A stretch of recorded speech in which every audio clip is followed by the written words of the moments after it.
BPL থেকেও বাদ পড়ল সাকিব আল হাসান। 2025 সালের বিপিএল খেলায় দেখা যাবে না সাকিব আল হাসানকে। এবার বিপিএল এর নিলামেও দেখা যাবে না সাকিব আল হাসানকে। বিস্তারিত জানতে চাইলে সম্পূর্ণ ভিডিওটি দেখুন। অপরদিকে সরকার দলীয় সাবেক এমপি ছিলেন সাকিব আল হাসান। ছাত্র আন্দোলনের গণহত্যার অভিযোগে মামলা দেওয়া হয় সাকিব আল হাসানকেও। অভিযুক্তদের আইনের আওতায় আনা হবে অতি তাড়াতাড়ি বললেন প্রশাসন বাহিনী। ক্রীড়া উপদেষ্টা আসিফ মাহমুদ বললেন, সাকিব আল হাসানের মামলাটি নিয়ে তদন্ত করা হচ্ছে। যদি ছাত্র আন্দোলনের গণহত্যার সাথে জড়িত থাকে তাহলে তাকে জাতীয় দল এবং বিপিএল থেকে বহিষ্কার করা হবে। অতি তাড়াতাড়ি সাকিব আল হাসানকে আইনের আওতায় আনা হবে।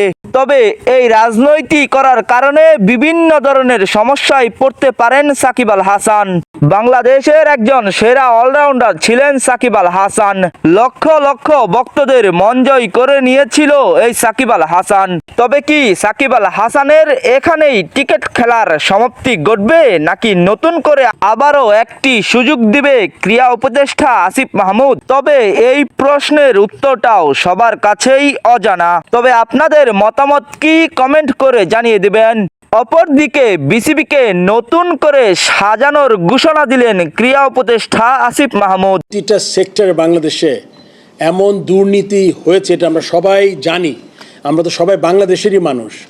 বিসিবি সভাপতি ফারুক আহমেদ বললেন, বাংলাদেশে অনেক দুর্নীতি হয়েছে, এখন থেকে টিকিট বোর্ডে দুর্নীতি কমাবে, এটাই তার প্রত্যাশা। তবে দুর্নীতি কমাতে চাইলে প্রত্যেকটা সেক্টরের কর্মকর্তাদেরকেই সচেতন থাকতে হবে।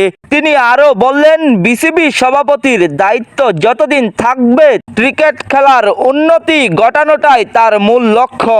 যদি ভিডিওটি ভালো লাগে তাহলে চ্যানেলটাকে সাবস্ক্রাইব করে অল বাটনটি অন করে রাখবেন পরবর্তী ভিডিওটি আপনি সবার আগে পাওয়ার জন্য। সবাই ভালো থাকবেন, সুস্থ থাকবেন, দেখা হবে পরবর্তী আরেকটি ভিডিওতে।